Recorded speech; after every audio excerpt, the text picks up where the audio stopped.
Hey guys, welcome to WinLife. This is Matthew. Let's talk mediocrity. So what is mediocrity? Well, let's define it.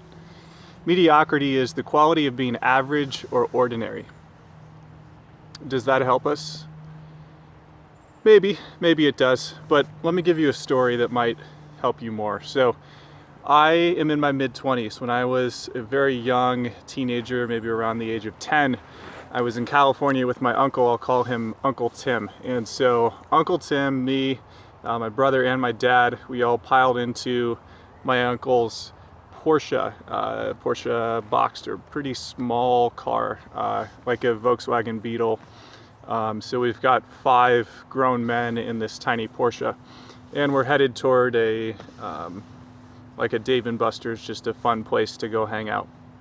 Now my uncle is quite wealthy. He's done very well for himself financially, and so he had the Porsche. We had fun driving. We went around a hairpin turn going about 60, and we blew by a cop who thankfully had pulled someone else over. Now, why am I telling you this? What does this story have to do with mediocrity? Well, I have a memory from that car trip, being in that Porsche, that has stuck with me about mediocrity. And it was really my first experience hearing the word mediocrity. And my uncle was discussing life and working hard and trying to do his best in life, which he's done a great job of. And along the way, the phrase came up, and he said, mediocrity is hell. Again, my uncle said, mediocrity is hell. And that phrase stuck with me. So does that help define a little bit better what mediocrity is? My uncle's super hard worker, has done great for himself. He said kind of being in the middle, being ordinary, being average, kind of having talent, but only going 50%. That's actually hell. It's not just, oh, I'm doing okay. It's actually very, very painful. Pretty interesting, right? So I would say, yes, mediocrity is hell. What do you guys think? Do you believe it's hell, or do you believe it's just living your average American life, or your average whatever country you may be in life? What do you think? Comment below.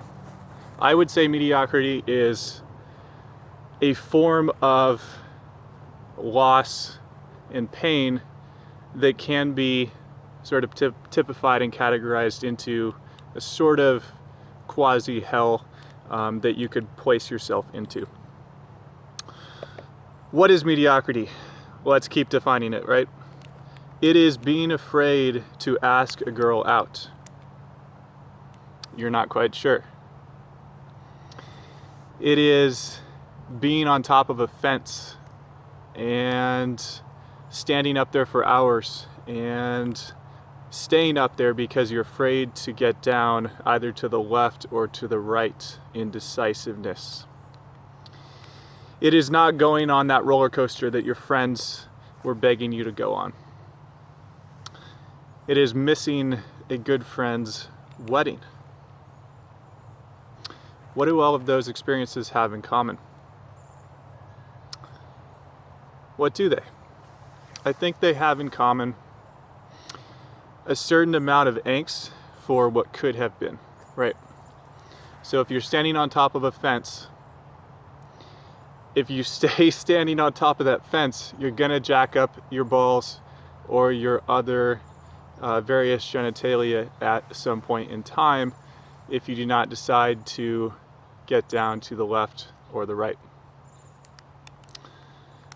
If you don't ask that girl or that guy out to coffee, then you're going to feel a pain of what could have been.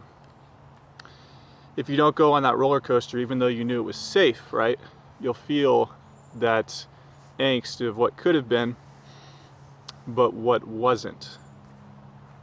And if you don't go to your best friend's wedding or one of your friends' weddings, you'll feel that you missed what could have been a great time and replace it not only with not going, but with your absence. which is a swing in the other direction, right? So those are 4 examples of mediocrity, of being ordinary, of missing higher opportunities. Now, mediocrity is also just feeling blah. It's running into obstacles and just feeling very meh. How can you be extraordinary? How can you be extraordinary? It's pretty obvious, actually, guys. It's pretty obvious. So, one very obvious way to break out of mediocrity is to not be a wage slave. Okay?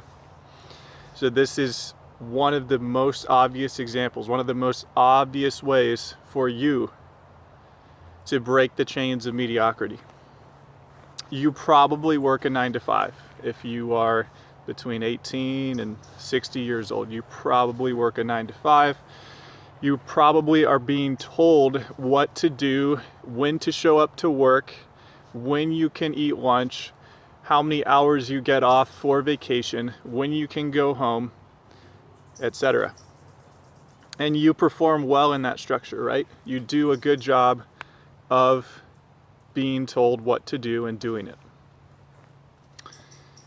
But you shouldn't be a wage slave. You can break out of being ordinary and break out of mediocrity by finding a way out of trading your time, your precious hours, for money.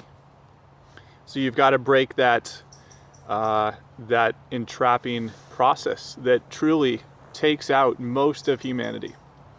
That's an obvious way for you to break out of mediocrity right there. Boom. That's how you can win at life. Another example, I work at a large company, right? A very large one for the time being. And no one there really cares. They're pretty brain dead. They just do their job. They do what they're told. And they get comfortable.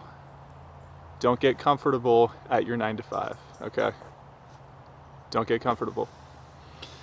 Use the cash flow, right? Use the cash flow. Set up your escape plan, break the chains, rise above mediocrity. It's actually that simple. So, my last question for you on this topic. What kind of person will you be at 60 years old? Or at 70 or at 80 years old? Will you have given up on rising above mediocrity? Or will you be living in that gray area, that gray space of never knowing what could have been?